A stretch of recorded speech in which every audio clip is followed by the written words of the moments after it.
All right, welcome back to another video. This video is not going to be about mods or how to. This is just going to be a video that kind of addresses some of the recurring posts and recurring topics that I see come up on the 4Runner Facebook page, 4Runner forums, and just generally throughout the internet. There's always posts about oil. What kind do I use? What's the best oil change interval? Gas. What gas is best to put in your 4Runner? Should I put 93 octane in? Should I stick with 87? So I wanted to make a quick video. Well, it's one of my videos. It's probably not going to be quick, so I don't know who I'm trying to kid here. I'm going to make a video showing what the owner's manual says, what Toyota actually recommends that you do. We'll go over all those topics. I'll show you the owner's manual. I'll show you pictures that I took straight out of my owner's manual. So there's no debate, no opinion involved in that. It's literally out of my owner's manual. And then at the end of the video, I'll give you my opinion, which, you know, opinions are like buttholes. Everybody's got one and they all stink. So let's go ahead and get inside of my 4Runner. But first we have to pass my wife's 4Runner. All right, there it is. There's my wife's 2021 SR5 Premium 4-wheel drive. She loves it, and I loved it so much that, as you guys know, if you've watched any of my videos, I had to go buy my own. I've got a 22 TRD off-road. Look at that beautiful beast. Golly, ain't she pretty? All right, let's jump in there, and for as long as I can stand it, we'll look at the owner's manual. I'll show y'all a few things, point out a few things, and then give you my opinion about a few things. So let's go ahead and get into it. Maybe we'll start her up and turn the AC on so I can not die out here. All right, as promised, everything that I'm going to talk about and show you comes straight out of the owner's manual. This is the one that I got with mine. Your mileage may vary. The information's in there, but it may be on a different page. I know on my wife's 4Runner, it's a different model. Like I said, it's a SR5 Premium. And on hers, the information's the same. It's just on different pages. So you know, disclaimer there. Also, get information out of this guy. Your warranty and maintenance guide. So those are two places I'm pulling this information from. You all should have this, especially if you bought your 4Runner new. If you didn't buy it new, I'm sure you could find the PDF versions of both of these online somewhere. First things first, let's get into the gas. People want to know, should I put 93 octane? Should I put 89, 87, whatever the case may be, ethanol, non-ethanol? And you see all kinds of answers on the Facebook page where, you know, there's a lot of folks that are, I guess, experts, or at least they suddenly become experts, and they have all kinds of all kind of answers. Well, I'm going to tell you what Toyota says.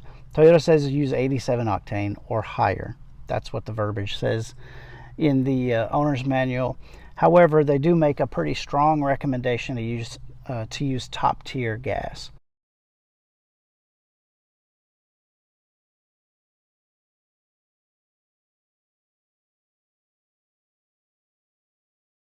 Find your nearest top tier gas station. Personally, I use Sunoco because it's the closest thing. I got a Sunoco just right around the corner. So that's what I use. That's what I put in my 4Runner. Sunoco stations are considered a top tier gas. If you want to look into what top tier means and what's, you know, how do they get qualified as a top tier, you can look all that up. I'm not going to tell you about that. Use top tier gas. I don't care if you put 87, 89, 93. I don't care. Toyota doesn't care. It says it in the manual. Just 87 and up is what they recommend you put in there. But they do strongly recommend you use top tier gas. And I always tell people, you know, it's amazing to me that somebody will spend $50,000 on a vehicle, but then go put the cheapest damn gas they can find in it. So if you got the money to buy a $50,000 vehicle, you got the money to fork out a little bit more for top tier gasoline, and that's going to be your Shells, your Sunoco. It's all listed at the top tier website, so go take a look for yourself. Okay, let's get into some of the oil stuff. Your owner's manual has your oil viscosity, what type of oil you should use. They recommend Toyota oil, but guess who makes Toyota oil? Mobil 1. So they recommend 0W20. I will put the picture from the owner's manual right here now.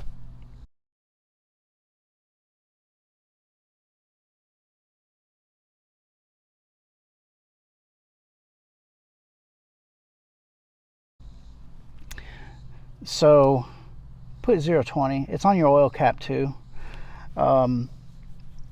Honestly, and here comes some opinion, non-owner's manual stuff, just my opinion. Any quality 0W20 is going to work fine for you. Synthetic. 0W20 synthetic and you're good to go. Personally, I use Mobil 1. You use whatever you want to. Now for the oil change intervals. That's a huge topic of debate on the Facebook page and in forums, and again, like I said, just around the internet in general. The owner's manual will tell you 10,000 miles. So I'm going to put the picture of the page in this book, the maintenance guide. I'll put the picture up there right now.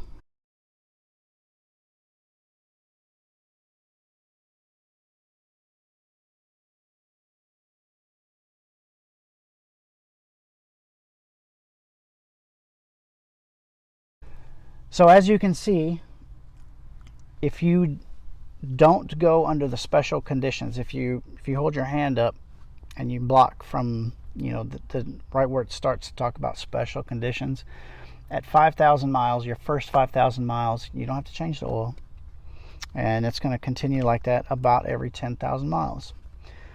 However, let's talk about the special conditions.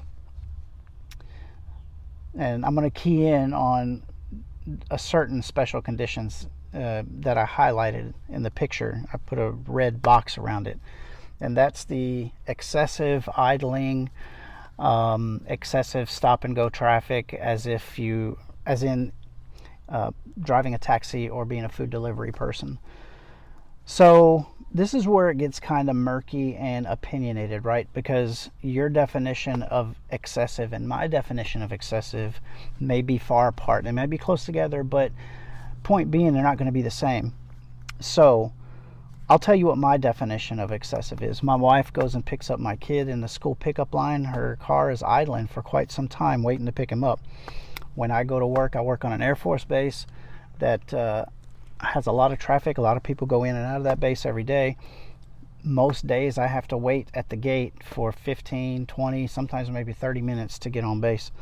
And that's constant. Just as they're checking IDs, I'm inching forward. That's every day, or at least 5 days a week. And then leaving, there's such a big volume of people leaving the base that you end up just slowly creeping, and the whole ride home is just kind of stop and go traffic.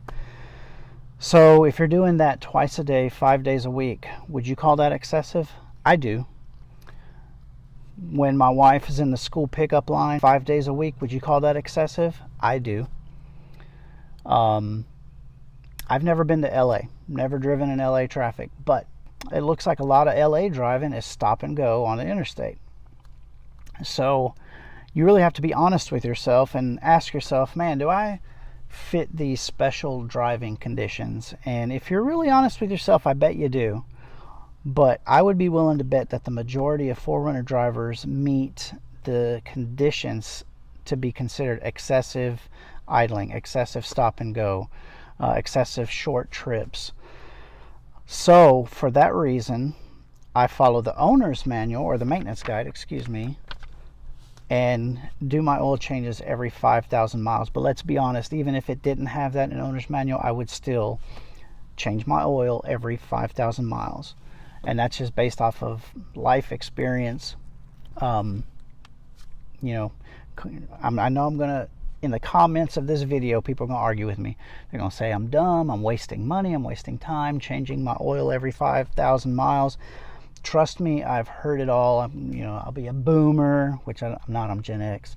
But I'll be called a boomer because, you know, the every 5,000 miles interval. I'm sorry, I'm sweating, but I'm toughing it out for you guys out here in the Georgia heat.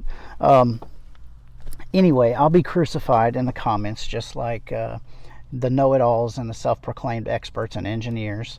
You know, they'll tell me how much I'm wasting my time, but this is the way I look at it. You know, I buy the filters at my local Toyota dealer. They're about $5, 4 and some change, 5 and some change, something like that. Really, really cheap.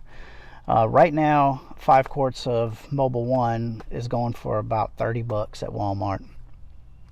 So total invested, and you know, the 4Runner takes about 6.6 quarts if you change the filter, which I don't know why you wouldn't, but 6 quarts if you don't change the filter, 6.6 if you do. But anyway, so you'll end up buying more than just one 5-quart jug, but let's, for the sake of argument, say one 5-quart jug of Mobil 1 030 or 020 is $30, and then a $5 filter. So I've got $35 invested and an hour of my time, and that's because I drink a beer while I'm letting the oil drain. That's my timer, right? For when I know when I'm done with my beer, the oil's drained fully. So I will gladly pay the $35 an hour of my time versus going with a 10,000 mile oil change recommendation, following what the dealer said, right? And then having engine problems, you know, when I'm 100,000 miles, 150,000 miles, having some engine problems that I probably could have avoided if I'd have just changed the oil more regular. And I don't plan on buying any more vehicles. This vehicle I hope is going to outlast me. So for longevity purposes, I don't see what the big deal is. And people get very passionate about this argument, and they talk about the engineers, they engineered it for 10,000 miles. Well, I'm going to show you something that's in the owner's manual, right? So the engineers, they program stuff on this truck, right? Well, guess when your oil maintenance required light comes on? It comes on every 5,000 miles. That's the way the engineers programmed it. And I'm going to show you that right now.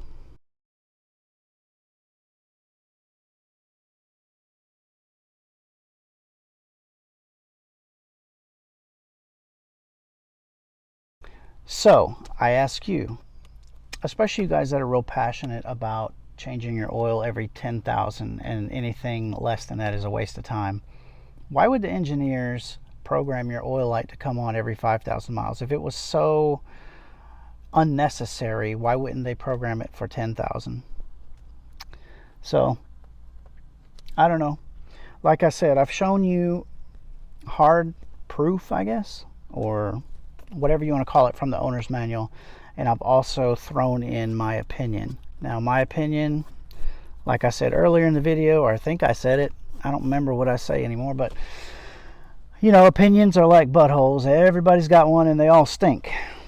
But the one thing that irritates me, I shouldn't let it because it's the internet, but people who really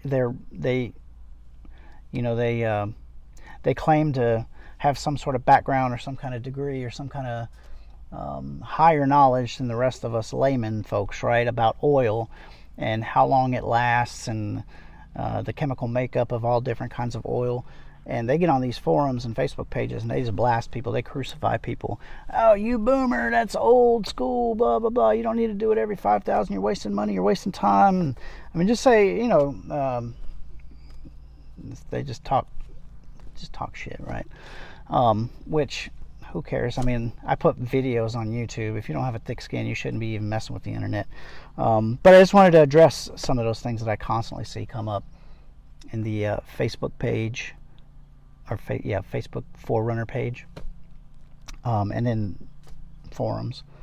So you guys do what you want. Ultimately, it's your vehicle. You do what you think is best for your vehicle.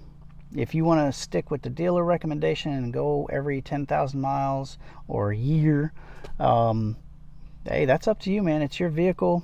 Do what you want. My opinion, bottom line, use whatever gas you want to, as long as it's 87 octane or higher, but use top tier gas. Use 0W20 oil. Any synthetic, any quality synthetic oil will be just fine. Change your oil every 5,000 miles. Don't do it every 10,000 miles. And I think your 4Runner will be just fine. Take it for what it's worth. I'm a nobody. Who cares, right? But there's plenty of opinions out there, so I just figured I'd throw mine in with the rest of them. See y'all next time.